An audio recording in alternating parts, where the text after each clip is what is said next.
মালাকুল মউত আল্লাহকে প্রশ্ন করছিলেন, দায়িত্ব তো দিছেন, পুরা করতে হবে, কোনো দ্বিমত নাই। কিন্তু মনে ভাবে মানুষ সারাদিন আমার নামের চর্চা করবে, খালি বলবে এই লোকটার কোনো কাজ নাই, শুধু সারাদিন গাজীপুরে ঘুরতে থাকে, যাকে মনে চায় তাকে উঠায় নিতে থাকে, সারাদিন আমার আলোচনা করবে, মানুষের মুখে মুখে থাকবে।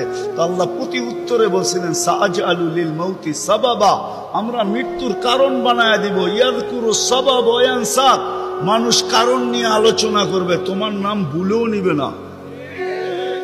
এখন নাম নিতেছে ডেঙ্গু, কয়েকদিন আগে নাম নিছে করোনা, কখনো নাম নেয় স্ট্রোক করছে, কখনো নাম নেয় এটা সেটা, ঠিক না?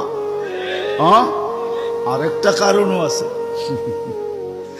শুধু নবীজির দিকে তাকায়, এই উম্মতের জন্য আল্লাহ এটা করছেন, এই উম্মতের জন্য।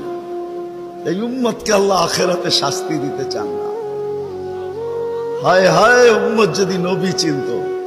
আয়সা পড়ছি অবেলা, তো হাতে সময়ও নাই, আর হইল ওয়াজ মাহফিল, অন্য কিছু হইলে হয়তো ওইদিকে চলে যেতাম। নবীজি শুনানের সময় আমার কাছে এখন নাই। যে উম্মত নবী চিনে না, নবীর কারণেই আমরা পাইছি। এই উম্মতকে শাস্তি আল্লাহ আখিরাতে ইনশাআল্লাহ দিবে না। হ্যাঁ হ্যাঁ, দেয় তো দেয় কি কইরা, যার উপরে ৩ বার কুদরতি হাত লাগছে।